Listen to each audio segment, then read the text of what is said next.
What a day for a ball game. Welcome back to CBS Mornings. The St. Louis Cardinals will play the San Francisco Giants tonight in a game honoring baseball's Negro League. It'll be played at Rickwood Field in Birmingham, Alabama, the oldest ballpark in America still in operation. Rickwood was once the home of the Birmingham Black Barons, a Negro League team that a very, very young Willie Mays, still a teenager, played for more than 75 years ago. Major Garrett is inside the ballpark for us. Pretty sweet assignment there. Major, good morning. Good morning, Tony. Good morning, everyone. Willie Mays was one of the greatest and most beloved players in Major League Baseball history, but you don't have to love baseball or Willie Mays to be entranced by Rickwood Field. The greatest names in the history of the sport played right here. And Negro League baseball, a source of pride and cognizance for decades, a source of resilience in the African-American community. Negro League baseball thrived here. American history and baseball history are intertwined, and possibly nowhere is that more true than Rickwood Field. On a rundown edge of Birmingham, Alabama, Rickwood Field's weathered seats and retro light towers have not just seen baseball history, but American history. Babe Ruth played here in 1929. Ty Cobb played here. So there's just so much history here, and I'm so glad that we're going to be able to share this with the country. In all, 182 Hall of Famers have graced Rickwood's grounds, legends like Reggie, Hank, and Satchel.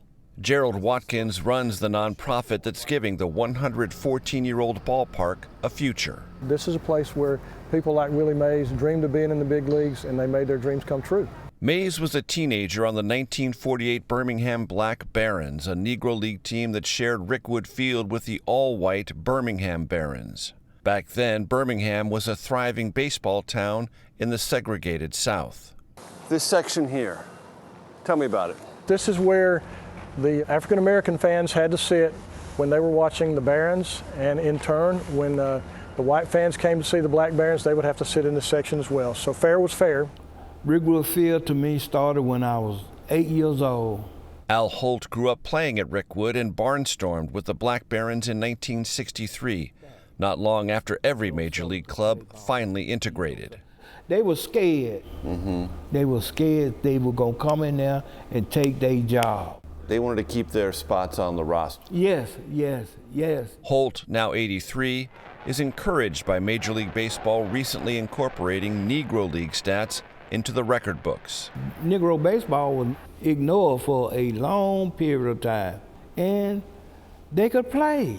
It was always exciting to come to Rickwood and play baseball. Joseph Bull Marbury played outfield for the Negro League Indianapolis Clowns. Sometimes we called names and had some bad experiences. We had a hard time sometimes finding a place to eat. And sometimes their living conditions were very, very bad. Despite the hostilities and indignities, Marbury, now 85, remembers Rickwood and his playing days fondly. If I had a part of my life I could live over, I would take the part when I played baseball. I enjoyed it. I would have played for nothing.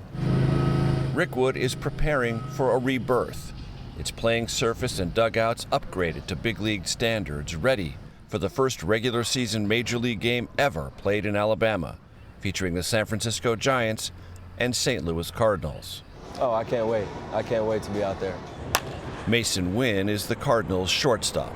Being maybe the only black person on the field, it's going to be pretty special for me to represent that out there. The game will be played in honor of the Negro League generation by the next generation of baseball history.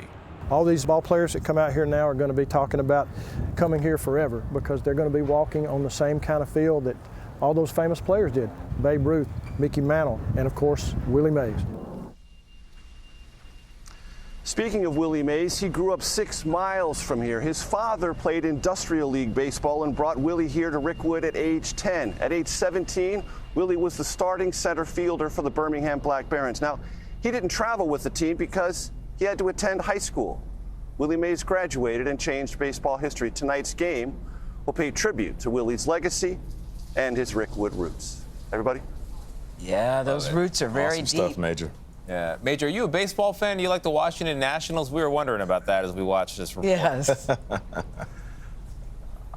I am a baseball fan for sure. I discovered baseball at age 7, growing up in San Diego. I'm a fan of the San Diego Padres. I call it the longest informal abusive relationship of my life. I don't know. Fernando Tatis is going to turn it on in the second half of the season. This is your year. Yeah. Major, we appreciate you. Thank you so much. Looking forward to tonight. I love hearing the history of Rickwood, which, by the way, I'm embarrassed to say, I'd never heard of it until Willie Mays died and all this conversation happened. But I love the players saying, despite all the hostility, Major said, despite all the hostilities and indignities, he said he still looks back on that time. If he could do it over, he wants to play baseball. These roots are deep in this game, Tony, as you always say. And they're out. They're very deep in Alabama. It's a big deal that the first Major League game ever is going to be played in Alabama. I'm surprised, actually, by that fact. Yeah, no doubt about it. So many great players there. You're right about that.